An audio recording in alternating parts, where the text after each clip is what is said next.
नमस्कार, सी न्यूज भारत में आप सभी का स्वागत है। मैं हूं आपके साथ रचा सिंह। वक्त हो चुका है न्यूज बुलेटिन का। न्यूज बुलेटिन में बात होगी बेमेतरा में प्रदेश अध्यक्ष योगेश अग्रवाल के हुए आगमन की और बुलंदशहर में मोबाइल टावर्स की बैटरी चुराने वाले अंतर्राज्यीय गिरोह की। साथ ही आगे बढ़ेंगे और बात करेंगे गाजीपुर में बच्चों को दी गई यातायात के नियमों की जानकारी की। और भी तमाम खबरों पर आइए करते हैं विस्तार से चर्चा। छत्तीसगढ़ प्रदेश राइस मिलर्स एसोसिएशन में एक बार फिर योगेश अग्रवाल बतौर अध्यक्ष अपनी भूमिका निभाएंगे। योगेश इस बार निर्विरोध अध्यक्ष निर्वाचित हुए हैं। सूबे के तमाम मिल संचालकों और एसोसिएशन के सदस्यों ने योगेश अग्रवाल के नाम पर एक स्वर में हामी भरी है, जिसके बाद प्रथम बार आगमन बेमेतरा में हुआ, जहां चावल उद्योग संघ बेमेतरा का भव्य स्वागत किया गया। संचालकों द्वारा अपने परेशानियों को प्रदेश अध्यक्ष के समक्ष रखा, जहां बेमेतरा राइस मिलर्स एसोसिएशन द्वारा एक निर्णय लिया गया। शासन द्वारा जो कस्टम मिलिंग भुगतान नहीं मिलने से राइस मिलर्स एसोसिएशन के द्वारा डीओ नहीं काटा जाएगा एवं किसी भी प्रकार से धान का उठाव नहीं किया जाएगा।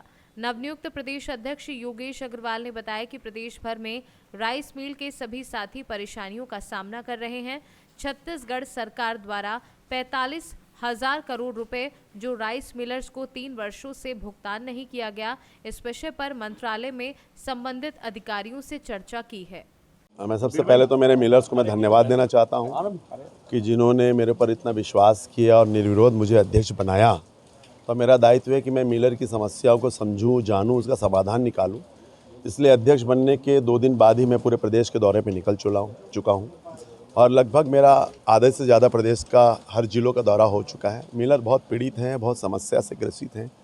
उनको सन 2019, 20, 20-21 ये सारे पैसे 21-22, 22-23 ये सारे पैसे नहीं मिल पाए हैं। कस्टम मिलिंग चार्जेस अगर आज हम किसी एक मज़दूर का पैसा रोक देते हैं तो वो मजदूरी नहीं कर पाता है, लेकिन हमारा लगभग 4,500 करोड़ रुपया आज रुका हुआ है सरकार के पास में।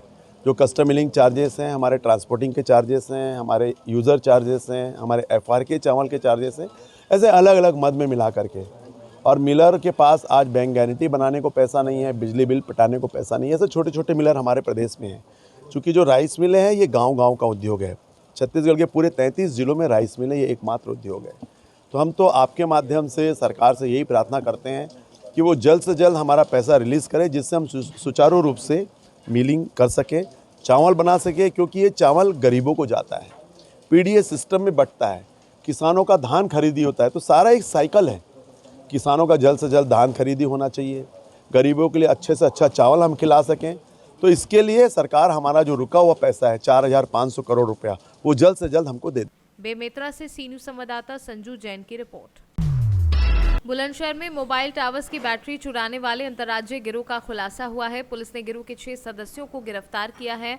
गिरोह के गिरफ्तार सदस्य दिल्ली, बिहार और यूपी के रहने वाले हैं।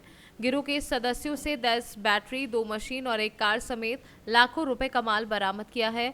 बुलंदशहर स्वाट टीम और खुर्जा कोतवाली पुलिस की संयुक्त कार्यवाही में बदमाश पकड़े गए हैं। देहात थाना पुलिस और स्वाट टीम के द्वारा ये प्रयास किया गया, जिसमें बहुत अच्छी कार्रवाई हुई। टावरों से बैटरी चोरी करने वाले गिरोह हैं, जिसमें 6 सदस्य गिरफ्तार हुए हैं, जो यूपी, बिहार और दिल्ली के भी है। इनमें से एक रहने वाला है। इनके पास से बहुत सारी सामग्री, 10 बैटरियां, 2 मशीन प्लेट, 3 मशीनें और एक I-10 गाड़ी और चोरी के तमाम उपकरण इनके पास से बरामद हुए हैं। और इन सबका लंबा चौड़ा आपराधिक इतिहास है। लगभग कितने तमंचे बरामद किए गए जी? अवैध तमंचे बरामद किए गए? हाँ, 2 तमंचे 315 बोर के, जिंदा कारतूस और चाकू इनके पास से मिले। आपराधिक इतिहास इनमें से सभी के लंबे चौड़े आपराधिक इतिहास से देख रहे। पूरी एक लंबी एक लिस्ट है इनके आपराधिक। सर, चोरी की गई जो सामग्री कितने? अब चोरी की सामान है, इसका कोई फिक्स रेट नहीं रहता। ये तो सुविधानुसार अपनी जहाँ जैसे भी बेच पाते हैं बेचते हैं। हमारी टीमें इसमें लगी हुई थी और बहुत ये अच्छी कार्रवाई है कि ये पकड़े गए 6 के 6 और माल के साथ पकड़े गए। कितने अभी लोग हैं इस गिरोह में फिलहाल जो हमारी जानकारी में आया था उसमें से 6 के 6 सभी गिरफ्तार हो चुके हैं। बुलंदशहर से सी न्यूज संवाददाता अदनान इबाद की रिपोर्ट। बिहार के दरभंगा पहुंचे भारतीय जनता पार्टी के प्रदेश अध्यक्ष सम्राट चौधरी ने बिहार सरकार पर हिंदू धर्म के पर्व के साथ पक्षपात करने का आरोप लगाया है। उन्होंने कहा कि बिहार की सरकार तुष्टीकरण बंद करे। सनातन धर्म के 83% लोग पूरी तरह जागरूक हैं। अगर सरकार जारी कैलेंडर को 24 घंटे में इसकी वापसी नहीं की जाती तो पूरे बिहार में मुख्यमंत्री के खिलाफ पुतला दहन का कार्यक्रम किया जाएगा। प्रदेश अध्यक्ष सम्राट चौधरी ने बिहार सरकार पर तुष्टीकरण कर राजनीति करने का आरोप लगाते हुए कहा कि तुष्टीकरण से प्रदेश नहीं चलेगा। ये मैं स्पष्ट तौर पर कहना चाहता हूं, बिहार की सरकार तुष्टीकरण बंद करे। इस अवसर पर बिहार विधानसभा के प्रतिपक्ष नेता हरी सहनी, एमएलसी सुनील चौधरी, दरभंगा के सांसद गोपाल जी ठाकुर, केवटी के भाजपा विधायक मुरारी मोहन झा, हायाघाट के भाजपा विधायक रामचंद्र शाह, पूर्व मंत्री जीवेश मिश्रा सहित भाजपा के कई वरीय नेता उपस्थित थे। तुष्टीकरण से बिहार नहीं चलेगा, एकदम स्पष्ट तौर पर कहना चाहता हूं, बिहार की सरकार तुष्टीकरण बंद करे। सनातन धर्म के 83% लोग पूरी तरह जागरूक हैं और इस बिहार में यदि नीतीश कुमार जी आपको सरकार चलाना चाहते हैं, चेतावनी देते हैं, एक भी हिंदू के पर्व को इस तरह अपमानित करने का काम करेंगे तो भारतीय जनता पार्टी आपके खिलाफ आंदोलन करने का काम। उन्होंने तो घोषणा कर दिया, अब क्या होगा इसका? उन्होंने तो कैलेंडर जारी कर दिया, आप लोग नहीं, हम लोग इसका मांग हमने किया है। अभी आज ही हम लोगों को सूचना प्राप्त हुई, हम लोगों ने साफ तौर पर इसका विरोध किया है और अगले 24 घंटे में इसकी वापसी नहीं की जाती है तो पूरे प्रदेश में कल हमारा पुतला दहन का काम पूरे बिहार में आदरणीय मुख्यमंत्री जी के खिलाफ किया जाएगा। दरभंगा से सीनू संवाददाता देवेंद्र कुमार ठाकुर की रिपोर्ट। खबर गाजीपुर जनपद से है, जहां पुलिस कप्तान ओमवीर सिंह के द्वारा आज यातायात नियमों के प्रति जागरूक करने के लिए सेंट जॉन्स स्कूल में जागरूकता कार्यक्रम के तहत बच्चों को यातायात नियमों की जानकारी दी गई तथा उन्हें यातायात नियमों के पालन के प्रति प्रेरित किया गया। तो वहीं यातायात नियमों से संबंधित पुलिस कप्तान से बच्चों ने सवाल किए, जिस पर उन्होंने बच्चों के सवाल का संतोषजनक उत्तर दिया।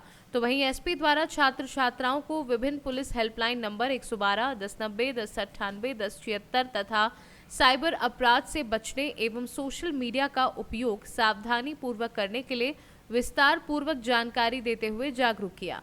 विभिन्न आयामों और पायदानों पे हमसे भी नीचे है कि केवल भारत में ही होते हैं, एक्सीडेंट पूरी दुनिया में होते हैं और एक्सीडेंट में मरने वालों में सामान्य रूप से ऐसे लोग होते हैं जो परिवार के जिम्मेदार लोग होते हैं या ऐसे लोग होते हैं जो परिवार की धुरी होते हैं और अपने परिवार का लालन पालन करते हैं। के बारे में जानकारी रखनी चाहिए तो आप किसी भी माध्यम से रखें, वो आप प्रिंट मीडिया के माध्यम से रखें या इलेक्ट्रॉनिक मीडिया के माध्यम से रखें। लोगों के पास जानकारी और इंफॉर्मेशन की कमी रहती थी और आजकल इंफॉर्मेशन की बाढ़ आ गई है। दोनों कालखंडों में ये अंतर आ रहा है। गाजीपुर से सीनू संवाददाता रामू चौरसिया की रिपोर्ट। उन्नाव में सांसद साक्षी महाराज पहुंचे लालमन खेड़ा गांव। 19 नवंबर को 4 बच्चों की मौत हुई थी। पुलिस ने मौत का कारण बिजली के करंट से बताया था। वहीं बच्चों के पिता ने कबूला था कि मैंने ही हत्या की थी। बिस्तरा रिपोर्ट आने के बाद तय हो जाएगा घटनाक्रम। मृतक बच्चों की मां की 21,000 रुपए की सांसद ने आर्थिक मदद की है। मामला 12 सगवर थाना क्षेत्र के लालमन खेड़ा गांव का है। लालमन खेड़ा में हत्या का आरोप लगा रहे परिवारजन और उनकी पत्नी द्वारा बच्चों की मां द्वारा तहरीर थाने में दी गई है, लेकिन अभी तक पुलिस ने उसकी रिपोर्ट दर्ज नहीं की है। देखिए, पहले तो आपने अखबारों में निकाला था जो कुछ निकाला, इसकी संदिग्धता को समझते हुए बिस्तरा को सुरक्षित करके जांच के लिए भेजा गया। मेरी कप्तान साहब से, आई साहब से और डीजी साहब के हैं हमारे अधीक्षक बहुत बड़े अधिकारी हैं, उनसे बात हुई है। बहुत ही तुरंत जल्दी से जल्दी कोई निर्णय तक पहुंचेंगे कि एक्सीडेंट है या हत्या है, और यदि हत्या है तो जो कोई भी दोषी होगा उसके खिलाफ कार्रवाई होगी। लेकिन पीएम रिपोर्ट अभी तक परिवार को 10 दिन बीत जाने के बाद न मिलना, क्या पुलिस की कार्यशैली पर प्रश्न चिन्ह नहीं है? नहीं, पुलिस की कार्यशैली पर प्रश्न इसलिए नहीं है कि पीएम रिपोर्ट में क्या आया क्या नहीं आया, ये विवेचना का विषय है। ये बिसरा से तय होने वाला है, इसलिए बिसरा भेजा। अगर पीएम रिपोर्ट में सब कुछ आ जाता तो हमको फिर बिसरा भेजने की आवश्यकता नहीं पड़ती। जहां कप्तान साहब कह रहे थे कि इसकी मौत बिजली के पंखे करंट से हुई, वहीं आपका बिजली विभाग बता रहा है कि करंट पंखे में करंट उतरा ही नहीं, जांच का विषय है। अब हमने उस जगह का निरीक्षण किया है, बिजली विभाग वालों से बात की है, तो अब ये नितांत उसको नकार देना ये ठीक नहीं है। जांच का विषय है, जो भी निर्णय होगा, अगर बिजली से हुई होगी तो बिजली विभाग से उनको आर्थिक सहायता भी दी जाएगी। कोई और कारण होंगे तो जिन कारणों से हुई होगी, अगर कोई दोषी होगा उसे दंड भी दिया जाएगा। जो कुछ होता है दूध का दूध पानी का पानी किया जाएगा। प्रशासन पर विश्वास करिए, मोदी और योगी और इस सरकार में न्याय सभी को, तुष्टिकरण किसी का नहीं, बचेगा कोई नहीं, चाहे कितना ही, चाहे घर परिवार का हो, चाहे बाहर का व्यक्ति हो, चाहे साक्षी महाराज जी क्यों न हो। इसमें ये इतना बड़ा घृणित अपराध है, पाप है, इसमें किसी को बचना भी नहीं चाहिए। आप द्वारा जहां परिवार को आर्थिक सहायता दी गई, विधायक जी द्वारा दी गई, लेकिन प्रशासन द्वारा अभी तक इस परिवार को कहीं से कोई लाभ नहीं दिया गया। इसी की तय में जाने के लिए क्यों नहीं हुआ, क्यों देर हो रही है। एसडीएम साहब यहाँ हैं, तहसीलदार साहब यहाँ हैं, सीओ साहब यहाँ हैं, एसपीडीएम से बात करके वहाँ से आए हैं। तो जो नहीं हो पाया है वो जल्दी से जल्दी, कुछ प्रक्रिया होती है कागज पूरी करने की, फाइल बनाने की, जरूर सहायता मिलेगी। क्या इसमें पुलिस कोई लिपापोती तो नहीं करने नहीं, पुलिस लिपापोती करेगी तो हम हमारा क्या होगा, हम क्या करें। बड़ा महाराज बच्चों के पिता का कबूलनामा था कि हमने बच्चों की हत्या कैसे की।